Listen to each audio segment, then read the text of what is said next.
जय हिंद साथियों, कैसे आप लोग। उम्मीद करते हैं आप लोग बहुत अच्छे होंगे। अगर आप हमारे पेज MS टीचिंग पॉइंट्स पे नए हैं तो कृपया सब्सक्राइब और बेल आइकन का बटन जरूर दबा लें ताकि हर नए वीडियो आपके पास तुरंत पहुंचे। तो आज फिर मैं हिंदी व्याकरण का एक महत्वपूर्ण चैप्टर प्रत्यय और उपसर्ग लेकर आप सभी के बीच उपस्थित हो गया हूं, जो आपके एग्जाम बोर्ड 2026 में महत्वपूर्ण भूमिका निभाने वाली है। तो हम लोग शुरू करते हैं आज प्रत्यय और उपसर्ग के साथ। सबसे पहले हम लोग जानेंगे उपसर्ग के बारे में कि उपसर्ग होता क्या है। उपसर्ग उपसर्ग उपसर्ग जो होता है वो दो शब्दों से मिलकर बना है, एक उप और एक सर्ग। उप का अर्थ क्या होता है, सबसे पहले हम जानेंगे उप और सर्ग का मतलब क्या होता है। तो उप का मतलब होता है समीप। उप का अर्थ क्या होता है, तो उप का अर्थ होता है समीप। और सर्ग का अर्थ क्या होता है, बनाना या सृष्टि, बनाना, है ना। अर्थात उपसर्ग क्या होता है, उपसर्ग वह शब्द है जो किसी नए शब्द के साथ समीप आकर एक नए शब्द बनाता है, उसे उपसर्ग कहते हैं। क्या हो जाएगा, उपसर्ग किसे कहेंगे, तो उपसर्ग किसे कहेंगे, कहता है कि इसका परिभाषा अगर देखेंगे तो कहता है कि उपसर्ग उस शब्दांश को कहते हैं जो किसी शब्द के पहले जुड़कर शब्द का अन्य विशेष अर्थ प्रकट करता है। अर्थात जैसे हम देखेंगे, जैसे हम पाएंगे कि समीप बनाना कैसे, जैसे हम देखा हार कोई शब्द है, उसके पहले अगर कोई उपसर्ग हम लगा देते हैं पर क्या लगा देते हैं, पर एक हो गया उपसर्ग। पर उपसर्ग अगर हम लगा देते हैं, पर उपसर्ग अगर हर शब्द में लगा देते हैं तो ये एक नया शब्द क्या बन जाएगा, परहार।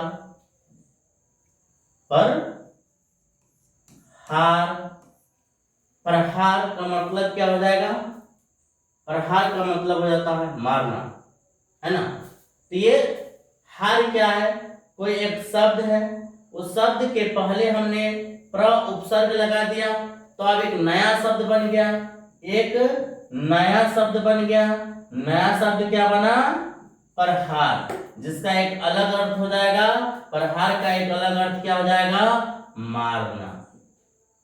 तो यही क्या कहलाता है, उपसर्ग कहलाता है। अर्थात उपसर्ग उसे कहते हैं जो किसी शब्द के पहले, क्या, किसी शब्द के पहले लगकर एक नए शब्द का निर्माण करता है, उसे उपसर्ग कहते हैं। जैसे में हम देख लिए कि हार कोई शब्द है, उससे पहले हम उपसर्ग जोड़ देते हैं तो एक नया शब्द बनता है परहार, जिसका एक अलग अर्थ निकल के आता है मारना।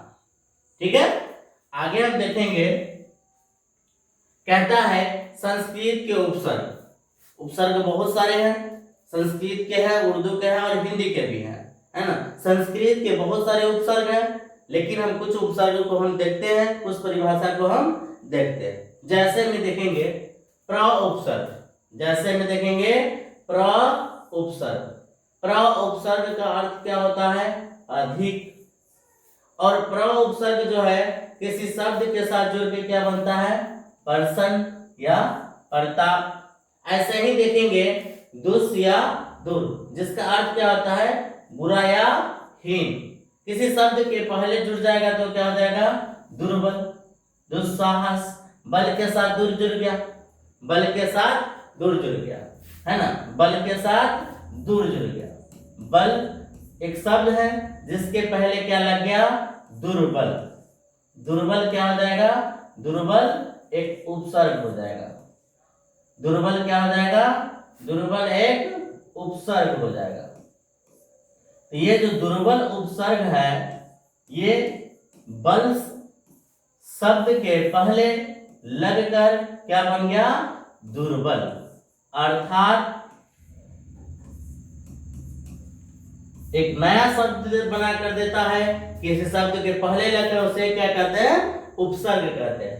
ऐसा ही देख लेंगे निस या निर, इसका अर्थ क्या होता है, रहित, जिसका क्या हो जाएगा, निसंदेह और निर्विवाद। आपसे पूछेगा कि निसंदेह में कौन सा उपसर्ग है, तो निसंदेह में निस उपसर्ग है। निसंदेह में कौन सा उपसर्ग हो जाएगा, तो निस उपसर्ग हो जाएगा। इसी तरीके से आपसे पूछेगा कि निर्विवाद में कौन सा उपसर्ग हो जाएगा, तो निर्विवाद में निर उपसर्ग हो जाएगा। इसी तरीके से हम देख लेंगे अति। अति का अर्थ क्या होता है, अधिक। अति का अर्थ क्या हो जाएगा, अधिक। अति का अर्थ हो जाता है अधिक। और रिक्त, है ना, यहां देख लेते हैं, जैसे अति उपसर्ग है। अति एक उपसर्ग है, अति एक उपसर्ग है, जिसका अर्थ क्या होता है, अर्थ अगर देख लेते हैं तो अति का अर्थ होता है अधिक। अति का अर्थ क्या हो जाएगा, अधिक। और क्या है, रिक्त। रिक्त मतलब खाली। रिक्त का अर्थ क्या हो जाएगा, खाली। रिक्त का अर्थ क्या हो जाएगा, खाली। जिस तरीके से, है ना, मान लो कि आपका जेब क्या है, खाली है ना, अभी बहुत खाली है, लेकिन उसके पहले हम क्या लगा दिए, एक उपसर्ग लगा दिए अति। अब क्या हो जाएगा, अतिरिक्त। अब क्या हो जाएगा, अतिरिक्त। एक नया शब्द बनकर आएगा अतिरिक्त। अतिरिक्त एक नया शब्द बनकर आया, जिसका अर्थ क्या होगा, बहुत खाली। खाली। अब अति का मतलब क्या हो जाएगा, अधिक खाली। अब आपका जन्म क्या हो गया, और अधिक खाली हो गया। पहले रिक्त था, पहले क्या था, खाली था। अब उसके पहले अति उपसर्ग जुड़ गया, अब हो गया अतिरिक्त। अब क्या हो गया, और अधिक खाली जगह हो गया, है ना। इसी तरीके से देखेंगे आगे अनु उपसर्ग। अनु उपसर्ग जो है, जिसका अर्थ क्या होता है, क्रम या समानता। जैसे अनुवाद। अनुवाद शब्द में कौन सा उपसर्ग हो जाएगा, तो अनु हो जाएगा। आपसे पूछेगा कि अनुवाद शब्द में कौन सा उपसर्ग हो जाएगा, तो अनु उपसर्ग हो जाएगा। इसी तरीके से आपसे पूछेगा कि अनुकूल शब्द में कौन सा उपसर्ग हो जाएगा, तो हो जाएगा अनु। इसी तरीके से अधि। अधि उपसर्ग से कौन सा बनता है शब्द, तो अधि का अर्थ पहले जानेंगे। तो अधि का अर्थ क्या होता है, श्रेष्ठ। अधि का अर्थ क्या होता है, श्रेष्ठ। अधिकार। अधिकार में कौन सा उपसर्ग हो जाएगा, तो अधि। इसी तरीके से आपसे पूछेगा अध्यक्ष। अध्यक्ष में बहुत सारे बच्चे बोल देते हैं कि अध्यक्ष में कौन सा उपसर्ग हो जाएगा, तो सीधे बोलते हैं अध्यक्ष होगा तो सीधे अ बोल देता है, बल्कि अ नहीं होगा, क्या होगा, अधि हो जाएगा। ये क्या होगा, अधि उपसर्ग हो जाएगा। अधि उपसर्ग हो जाएगा। अध्यक्ष में कौन सा उपसर्ग होगा, तो अधि उपसर्ग होगा। इसी तरीके से देखेंगे अभि। अभि का अर्थ क्या होता है, इच्छा प्रकट करना। अभि का अर्थ क्या होगा, इच्छा प्रकट करना। इसी तरीके से देखेंगे अभिलाषा। तो अभिलाषा शब्द में कौन सा उपसर्ग हो जाएगा, अभिलाषा शब्द में कौन सा उपसर्ग हो जाएगा, आपसे पूछेंगे। अभिलाषा शब्द में तो आप कहेंगे अभि। इसी तरीके से पूछेगा आपसे कि अभियान। अभियान शब्द में कौन सा उपसर्ग हो जाएगा, तो अभि। इसी तरीके से देखेंगे आगे अब। अब उपसर्ग से कौन सा शब्द बनता है, अवगत, अवस्था इत्यादि, और भी बहुत सारे बनते हैं, हम दो ही शब्द लिए हैं, ठीक ना। तो अब का पहले अर्थ जानेंगे। अब का अर्थ क्या होता है, अनादर या पतन। और भी होता है, हम दो ही वर्ड लिए हैं, ठीक है। अब से क्या बना, अवगत। अवगत। अवगत में कौन सा प्रत्यय हो जाएगा, तो अब। इसी तरीके से पूछेगा आपसे कि अवस्था में कौन सा प्रत्यय हो जाएगा, तो अब। फिर आगे देखेंगे आ प्रत्यय। आ प्रत्यय, आ का मतलब क्या होगा, आ का अर्थ पहले जानेंगे। तो आ का अर्थ होगा कमी या विपरीत। ऐसे ही बनेगा वह शब्द आजन। जन में आ प्रत्यय लग गया तो क्या हो गया, आजन, है ना। आजन में कौन सा प्रत्यय हो जाएगा, तो आ प्रत्यय हो जाएगा। आरंभ में कौन सा प्रत्यय हो जाएगा, तो आ प्रत्यय हो जाएगा। इसी तरीके से आपसे पूछेगा उत और उद उपसर्ग से कौन, इसका पहले अर्थ क्या होगा, तो ऊपर या उत्कर्ष। इसी तरह देखेंगे उद्गम। उद्गम में कौन सा उपसर्ग होगा, तो उद्गम में आप कहेंगे कि उद उपसर्ग होगा, है ना। उत्साह, उत्साह में कौन सा उपसर्ग हो जाएगा, तो उत उपसर्ग हो जाएगा। उत्साह में उत हो जाएगा और उद्गम में उद उपसर्ग हो जाएगा। इसी तरीके से देखेंगे परा उपसर्ग। परा उपसर्ग का अर्थ क्या होता है, उल्टा या नाश। जैसे पराजय, तो पराजय में कौन सा उपसर्ग हो जाएगा, तो पराजय में आप कहेंगे कि प्रा उपसर्ग हो जाएगा।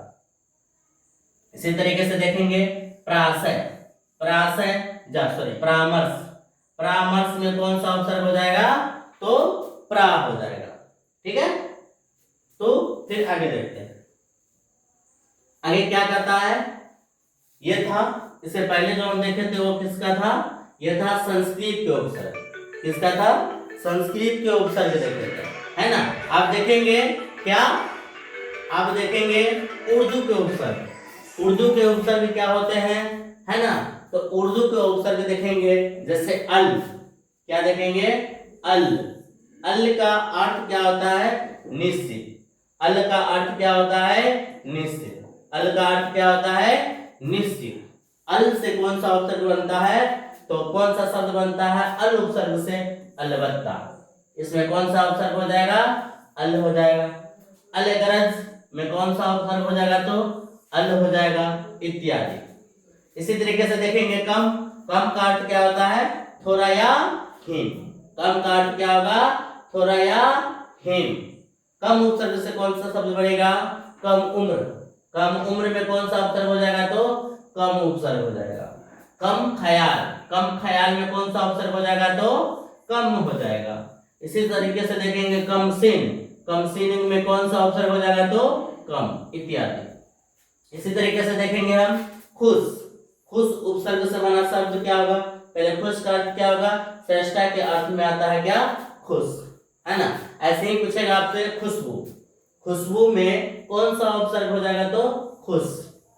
खुशबू में कौन सा उपसर्ग हो जाएगा, तो खुश। इसी तरीके से आपसे पूछेगा कि खुश दिल में कौन सा उपसर्ग हो जाएगा, तो खुश। खुश किस्मत में कौन सा उपसर्ग हो जाएगा, तो खुश, है ना। खुश उपसर्ग से किस्मत में खुश शब्द जुड़कर खुद किस्मत, खुश किस्मत हो गया, जिसमें क्या हो जाएगा, खुश उपसर्ग हो जाएगा। इसी तरीके से बहुत सारे हैं, आप नोट डाउन कर लें, हम आपके लिए ला दिए है पूरा। ये आपको बस इतना ही कर लेंगे तो आपके एग्जाम के लिए काफी हो जाएगा, इसलिए हम इसको नोट डाउन कर लिए हैं, है ना। ताकि आप देखें कि एक दो अगर बताते हैं तो आपके ख्याल में आएगा या नहीं, इसीलिए पूरा ले लिए। इसका एक मरतबा स्क्रीनशॉट जरूर ले लें, आप अपने नोट पे इसको नोट कर लेंगे। यही से आपके एग्जाम में आएगा, इससे अधिक कुछ भी नहीं आएगा। चलिए आगे देखते हैं। आगे कहता है प्रत्यय। उपसर्ग के बारे में हम जान गए। उपसर्ग किसे कहते हैं, वह शब्दांश जो किसी शब्द के पहले लगकर, वह शब्दांश जो किसी शब्द के पहले लगकर एक नया शब्द बनाए और एक नए अर्थ के साथ बनाए, उसे क्या कहेंगे, उपसर्ग कहेंगे। जैसे हमने देखा था कि हार शब्द में प्र उपसर्ग जोड़ देते हैं तो बन जाता है प्रहार, और प्रहार का अर्थ क्या होता है, मारना। इसी तरीके से हमने बहुत सारे संस्कृत के उपसर्ग देखे, बहुत सारे उर्दू के उपसर्ग देखे। आप देखेंगे प्रत्यय। प्रत्यय क्या होता है, प्रत्यय, प्रत्यय जो होता है दो शब्द से मिलकर बना हुआ है। प्रत्यय दो शब्दों से मिलकर बना हुआ है। कौन कौन, एक है प्रति, एक प्रति, और दूसरा अय। प्रति धन अय। प्रति का अर्थ क्या होता है, प्रति का अर्थ क्या होता है, तो प्रति का अर्थ होता है एक साथ। प्रति का अर्थ क्या होता है? एक साथ या के बाद, या के बाद। और ए का अर्थ क्या होता है? ए का अर्थ होता है चलने वाला। ए का अर्थ क्या होता है? चलने वाला, चलने वाला। अर्थात प्रत्यय का मतलब क्या हो जाएगा? किसी शब्द के साथ या किसी शब्द के बाद चलने या लगने वाले शब्द को प्रत्यय कहेंगे। प्रत्यय किसे कहेंगे? किसी शब्द के बाद लगने वाला या चलने वाला शब्द को प्रत्यय कहेंगे। जैसे इसका परिभाषा देखेंगे तो क्या कहता है कि प्रत्यय उस शब्दांश को कहते हैं जो किसी शब्द के अंत में जुड़कर, किसी शब्द के अंत में, है ना, या बाद में, अंत में जुड़कर उस शब्द के भिन्न अर्थ को प्रकट करता है। जैसे हम क्या करते हैं? भला शब्द में, भला क्या है? भला एक शब्द है। भला क्या है? एक शब्द है। हमने उसमें आई प्रत्यय जोड़ दिया। क्या जोड़ दिया? आई प्रत्यय जोड़ दिया। अब एक नया शब्द बन के आया, वो क्या हुआ? भलाई। तो भलाई में कौन सा प्रत्यय हो जाएगा? आई। भला में हमने बाद में क्या जोड़ दिया? आई। तो हो गया क्या? भलाई। भला शब्द में हमने क्या कर दिया? आई प्रत्यय को जोड़ दिया, तो क्या हो गया? भलाई। इसी तरीके से देखेंगे आगे कि प्रत्यय के कितने भेद होते हैं। तो प्रत्यय के दो भेद होते हैं। कौन कौन? एक कृत प्रत्यय और एक तद्धित प्रत्यय। एक कृत प्रत्यय और एक तद्धित प्रत्यय। तद्धित प्रत्यय एक होता है कृत प्रत्यय और एक तद्धित प्रत्यय। प्रत्यय कितने प्रकार के होंगे? तो प्रत्यय दो प्रकार के होंगे। कौन कौन? एक कृत प्रत्यय और एक तद्धित प्रत्यय। कृत प्रत्यय क्या होता है?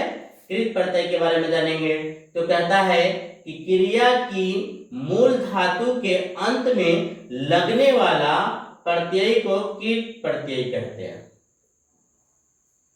क्या कहता है? कहता है कि क्रिया के मूल धातु के अंत में, क्या? क्रिया के मूल धातु के अंत में लगने वाला प्रत्यय को कृत प्रत्यय कहते हैं। और इनके मेल से बने शब्द को कृतांत कहते हैं। ये याद रखिएगा। बहुत बच्चे कहते क्या कि कृतांत यही हो जाता है, कृत प्रत्यय ही कृतांत। नहीं, कृत क्या होता है? किसी मूल धातु के अंत में लगने वाला प्रत्यय को कृत प्रत्यय कहते हैं। जैसे वाला। वाला क्या है? वाला क्या है? एक ये धातु है या क्रिया है। क्या है? गाना क्या हो जाएगा? एक क्रिया। यहां गाना एक क्रिया हो जाएगा। गाना क्या हो जाएगा? गाना एक क्रिया हो जाएगा। और वाला क्या हो जाएगा? वाला एक कृत प्रत्यय हो जाएगा। कृत प्रत्यय।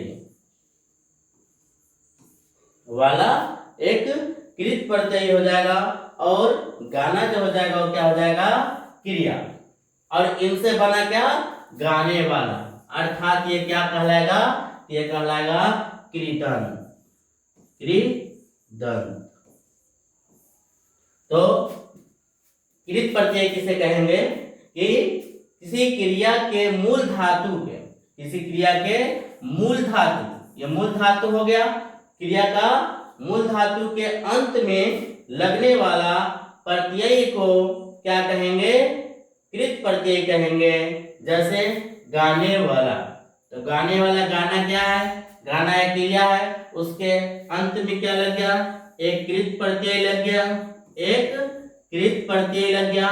और कृत प्रत्यय लगने के बाद ये शब्द जो बनेगा वो शब्द को क्या कहेंगे? तो उसको कहेंगे कृदंत। क्या कहेंगे? कृदंत। चलिए आगे देखेंगे कुछ कृत प्रत्यय के उदाहरण, कृत प्रत्यय के कुछ उदाहरण देख लेते हैं और क्लियर हो जाएगा, है ना। क्या कहता है, कृत प्रत्यय वैया, हिंदी में देखेंगे तो क्या होगा, वैया। इसका मूल धातु रूप क्या हो जाएगा, क्रिया हो जाएगा क्या, खेना, और धातु रूप क्या हो जाएगा, खे, और धातु रूप के अंत में वैया लगकर, धातु रूप के अंत में वैया लगकर क्या हो जाएगा, खेवैया। अर्थात खेवैया में आपसे पूछेगा कि इसमें प्रत्यय कौन सा हो जाएगा, तो प्रत्यय इसमें हो जाएगा वैया, प्रत्यय क्या हो जाएगा, वैया। इसी तरीके से देखेंगे तभी है संस्कृत के शब्द में कृत, क्रि जो है धातु रूप में लग जाएगा क्या, तब्य, तो क्या हो जाएगा, कर्तव्य। अर्थात आपसे पूछेगा कर्तव्य में कौन सा प्रत्यय होगा, तो कर्तव्य में तब्य प्रत्यय होगा, ठीक है। इसी तरीके से देखेंगे कि क्रिया धातु रूप में सक में लग जाएगा कौन, इक्त प्रत्यय या ती प्रत्यय, तो क्या हो जाएगा, शक्ति। अर्थात आपसे पूछेगा कि शक्ति में कौन सा प्रत्यय हो जाएगा, तो शक्ति में इक्त प्रत्यय हो जाएगा। इसी तरीके से देखेंगे विद, क्रिया के रूप में विद में आना प्रत्यय लग जाएगा, तो क्या हो जाएगा, वेदना। तो वेदना में आपसे पूछेगा कि वेदना में कौन सा प्रत्यय हो जाएगा, तो वेदना में आना प्रत्यय, अन्ना प्रत्यय हो जाएगा, अन्ना। इसी तरीके से देखेंगे हम आ प्रत्यय, आकृत प्रत्यय में क्या कहता है, इस क्रिया रूप में अगर आ प्रत्यय लग जाएगा तो क्या हो जाएगा, इच्छा। और इच्छा में पूछेगा आपसे कि इच्छा में कौन सा प्रत्यय है, तो इच्छा में कौन सा प्रत्यय हो जाएगा, आ प्रत्यय। इच्छा में कौन सा प्रत्यय हो जाएगा, तो आ प्रत्यय। इसी तरीके से वो हो गया शब्द, है ना, कि एक क्या होता है, शब्द बनता है। अब विशेषण देख लेते हैं। विशेषण कृत प्रत्यय जो हो जाता है, अन्य संस्कृत शब्द में क्या लग गया, दृश्य लग गया। अन्य में क्या कहते हैं, क्रिया के रूप में, दृश्य के रूप में अन्य अंत में जोड़ देते हैं। इसमें अन्य, अगर अंत में अन्य जोड़ देते हैं तो क्या हो जाता है, दर्शनीय। तो दर्शनीय क्या है, दर्शनीय एक विशेषण है, दर्शनीय एक विशेषण है। यहाँ शब्द बन रहा था, यहाँ क्या बन रहा था, शब्द बन रहा था। खेवैया, कर्तव्य, शक्ति, वेदना, इच्छा इत्यादि ये सब क्या है, शब्द बन रहा है। लेकिन यह कहा दर्शनीय, दर्शनीय, दर्शनीय क्या हो जाएगा, ये विशेषता हो जाएगा। दर्शनीय क्या हो जाएगा, तो दर्शनीय एक विशेषता हो जाएगा, है ना। तो दृश्य क्रिया में, दृश्य क्रिया में अन्य प्रत्यय जोड़ देंगे तो क्या हो जाएगा, दर्शनीय। इसी तरीके से देखेंगे कि धातु रूप द में अगर हम क्या यह प्रत्यय जोड़ देते तो क्या हो जाएगा, दे। आपसे पूछेगा कि दे में कौन सा प्रत्यय हो जाएगा, तो यह प्रत्यय, ठीक है। इसी तरीके से हम देखेंगे आओ, जैसे टिकना, क्रिया रूप क्या होता है, टिकना, यह धातु रूप टिक।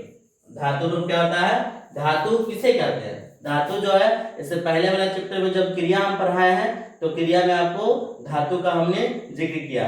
अगर आप वो नहीं देखे हैं तो आप हमारे प्ले लिस्ट में जाकर देख सकते हैं, वहां ये आपको क्रिया जहां पढ़ाए हैं उसमें दिख जाएगा कि धातु क्या होता है। यहाँ भी बता देते हैं कि धातु किसे कहते हैं, क्रिया के मूल रूप को धातु कहते हैं, क्रिया के मूल रूप को धातु कहते हैं। जैसे जैसे क्या हो जाएगा, पढ़ना, पढ़ना क्या है, क्रिया। पढ़ना क्या है, क्रिया है, पढ़ना क्रिया। अब पूछेगा कि पढ़ना का धातु क्या है, धातु रूप अगर आपसे इससे पूछेगा तो क्या हो जाएगा, पढ़। धातु रूप क्या हो जाएगा, पढ़, है ना। तो वही होता है क्या, धातु। धातु जो होता है क्रिया का मूल रूप होता है। क्रिया का मूल रूप क्या कहलाता है, तो धातु कहलाता है।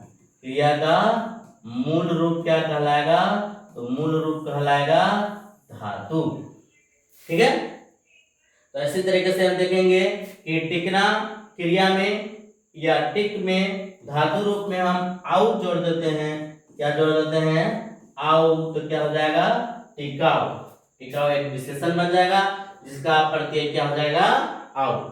इसी तरीके से हम लर धातु रूप में अगर जोड़ देते हैं क्या, आका, तो क्या हो जाएगा, लराका। लराका प्रत्यय में कौन सा प्रत्यय हो जाएगा? तो हो जाएगा आका प्रत्यय। चलिए इसी तरीके से देखेंगे खेल धातु रूप में अगर हम आरी जोड़ देते हैं तो क्या हो जाता है? आरी प्रत्यय अगर जोड़ दिए इसमें, आरी प्रत्यय अगर जोड़ दिए तो क्या हो गया? खिलाड़ी, अर्थात खिलाड़ी में कौन सा प्रत्यय हो जाएगा? तो आरी प्रत्यय हो जाएगा। चलिए अब देखते हैं तद्धित प्रत्यय क्या होता है। तद्धित प्रत्यय क्या होता है? तद्धित प्रत्यय किसे कहते हैं? कहता है संज्ञा और विशेषण के अंत में लगने वाला प्रत्यय को तद्धित प्रत्यय कहते हैं। तद्धित प्रत्यय किसे कहते हैं? संज्ञा और विशेषण के अंत में लगने वाला प्रत्यय को तद्धित प्रत्यय कहते हैं। वहां जो हम लोगों ने देखा था कि कृत प्रत्यय किसे कहते हैं, तो कृत प्रत्यय का परिभाषा हमने देखा था कि कृत प्रत्यय क्या होता है? कृत प्रत्यय क्रिया के मूल रूप में, क्रिया के मूल रूप में, है ना, क्रिया के मूल रूप या धातु के अंत में लगने वाला प्रत्यय को क्या कहते हैं? कृत प्रत्यय कहते हैं। क्या? कृत प्रत्यय और तद्धित प्रत्यय को आसान भाषा में आप समझे, कृत प्रत्यय को और तद्धित प्रत्यय को आसान भाषा में समझे। कृत प्रत्यय को कैसे जानेंगे? कृत प्रत्यय को कैसे जानेंगे और तद्धित प्रत्यय को कैसे जानेंगे? तो कृत प्रत्यय में क्या कहते हैं कि क्रिया के अंत में, क्रिया या धातु के अंत में लगने वाला प्रत्यय को, अंत में लगने वाला प्रत्यय को क्या कहेंगे? तो लगने वाला प्रत्यय को क्रिया या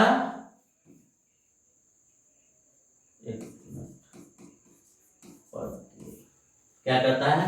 कृत प्रत्यय कि क्रिया या धातु के अंत में लगने वाला प्रत्यय को, क्रिया या धातु के अंत में लगने वाला प्रत्यय को कृत प्रत्यय कहते हैं।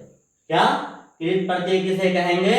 तो क्रिया या धातु के अंत में लगने वाला प्रत्यय को कृत प्रत्यय कहेंगे। और तद्धित प्रत्यय किसे कहेंगे? तो तद्धित प्रत्यय कहता है संज्ञा या विशेषण के अंत में, संज्ञा या विशेषण, संज्ञा या विशेषण के अंत में लगने वाला प्रत्यय क्या कहलाएगा? अंत में लगने वाला प्रत्यय क्या कहलाएगा? तो अंत में लगने वाला प्रत्यय कहलाएगा तद्धित प्रत्यय। क्या कहलाएगा? तद्धित प्रत्यय। अर्थात तद्धित प्रत्यय किसे कहेंगे? कि संज्ञा और विशेषण के अंत में लगने वाला प्रत्यय को तद्धित प्रत्यय कहेंगे। इसी तरीके से इनके मेल से बने शब्द को क्या कहेंगे? तद्धितान। क्या कहेंगे? तद्धितान। शब्द और विशेषण के अंत में लगने वाला प्रत्यय को तद्धित प्रत्यय कहेंगे और इनसे जो शब्द बनेगा उसे क्या कहेंगे? उसे कहेंगे तद्धितांत प्रत्यय। इसी तरीके से हम देख लेते हैं राष्ट्र क्या है? एक संज्ञा है। राष्ट्र क्या है? एक संज्ञा। राष्ट्र क्या है? नाउन है। राष्ट्र क्या है? नाउन है ना। उसमें हम लगा दिए ई प्रत्यय। क्या लगा दिए?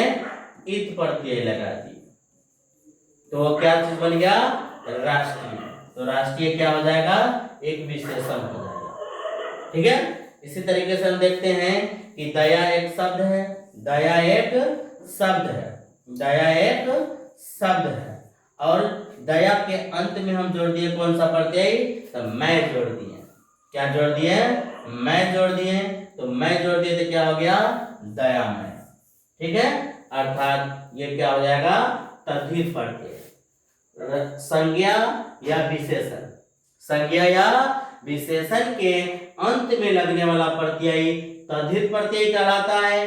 क्रिया या धातु के अंत में लगने वाला प्रत्यय कृत प्रत्यय कहलाता है और उनसे बने शब्द जो कहलाता है वो कृदंत कहलाता है और तद्धित से जो बने हुए शब्द होते हैं इनको तद्धितांत कहते हैं। चलिए इसका एक दो एग्जाम्पल और हम देख लेते हैं। तद्धित प्रत्यय और संज्ञा विशेषण इसका देख लेते हैं। जैसे य प्रत्यय को देख लेते हैं। संस्कृत के य प्रत्यय, यह प्रत्यय क्या हो जाएगा? संज्ञा हो जाएगा तालु और तालु में हम क्या जोड़ देंगे? य प्रत्यय। तो क्या हो जाएगा? तालव्य। क्या हो जाएगा? ताल व्यय। ऐसे ही देख लेंगे हम 9। 9 एक क्या है, तो 9 एक संख्या है। 9 एक क्या है, संज्ञा है। और 9 में हम क्या जोड़ दिए, एक प्रत्यय जोड़ दिए। 9 में क्या जोड़ दिए, तो 9 में हम एक प्रत्यय जोड़ दिए।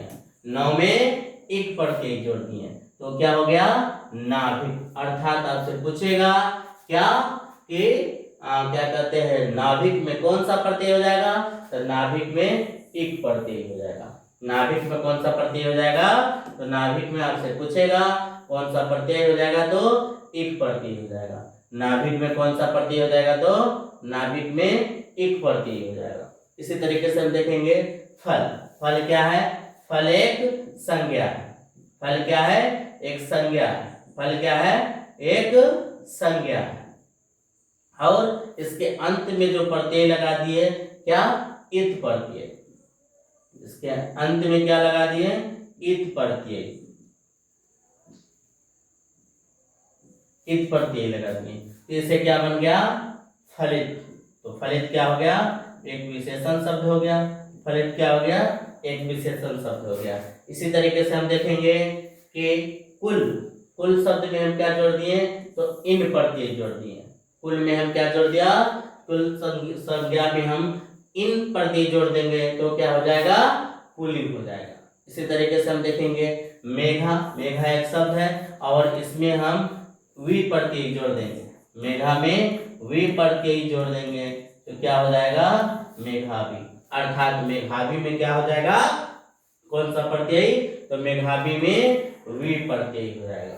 ठीक है, चलिए इतना ही उपसर्ग और प्रत्यय में हमने देख लिया। अगर आपको ये वीडियो अच्छा लगा हो तो कृपया आप लाइक जरूर कर दें, और अगर लाइक करते हैं तो शेयर भी बनता ही है। अगर आप हमारे चैनल को सब्सक्राइब कर लेंगे तो मैट्रिक और इंटर का संपूर्ण विषय का प्रैक्टिकल आपको थ्योरी और ऑब्जेक्टिव सब्जेक्टिव दोनों कराएंगे। धन्यवाद।